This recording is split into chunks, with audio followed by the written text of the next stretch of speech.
Man, he gets to Bethlehem. There's no room for you. No room for you. I don't know if you guys like Seinfeld, like, no soup for you. It's like, no. It's like, it's over. Man, Celeste and I one time, we were in Paris, and we'd stacked all these miles from traveling, itineration and stuff. And we were so excited. We got to a place where Shiloh was born, and Javen was with us as a toddler. So we had these two little ones, and we booked this trip to go to Istanbul from Paris. We were so excited. We had everything paid in points, which is like no money out of pocket barely, and we were so excited to go. And our friends are like, hey, if you're going to go, can we borrow your van? Because we have family coming in town. I was like, absolutely, not a problem. And so we go, and they drop us off at the airport. We're so excited, and we have all the stuff. And we go up to the counter in Paris, and we're flying on Turkish Airlines.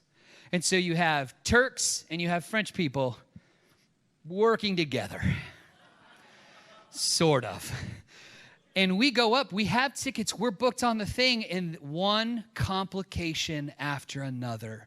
Well, this isn't this, and you have to jump through this hoop and do over here. I thought we were guaranteed we had the paperwork. No, I'm sorry, I can't help you. You have to go over here. Ever had that situation happen to you? And then, what about this? What about this? There's no room for you on this. And we go from this one to this one to this one, and the doors to our flight close.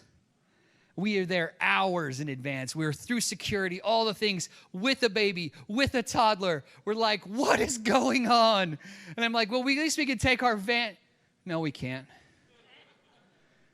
So the two of us take our kids and walk down to the train and take the metro through 5 switches, through different trains, back to our town, and then walk the half a mile carrying the baby back up to our house, because we let our friends borrow our van because we were going to be gone. There was no room for us. And I'll tell you, that day, we weren't exactly full of the joy of the Lord. But I'll tell you, some of the conversations we had that week that we were supposed to be gone, actually, we needed to have those conversations. We needed to be there. And man, I didn't want there to be no room for us. Believe me, as the guy who's supposed to be the provider to make a way, man, I was trying to hold on to Jesus and not freak out on people. You know what I'm talking about? But all the time, God was making a way for us. And eventually, we did get to Istanbul more than once, but it wasn't that day. And that was the situation that happened with these guys. In fact, there's no room for them to stay anywhere. They go to these houses and place to place, and there's no room. I'm sorry, we're booked, man. Everybody's coming. I'm sorry. But see, it had to take a long time. He had the pregnant wife on the donkey, and they finally got there, and the only place they find is this cave. It's a cave. That's where they keep their animals most of the time, is out of the way. They think that biblical scholars think is most likely a cave.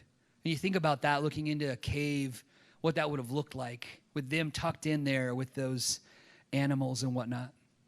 You know, a cave is an interesting thing because it's out of a cave where Jesus overcomes death, hell, and the grave. It's called a tomb. And even though he was born into a cave, out of a cave came freedom and a new life for all of us. It's amazing imagery. And as they were there, they don't have anything. They don't have any bougie place to put this baby. They don't have anything prepared. They don't have a bed to lay him on. They only have the feeding trough for the animals.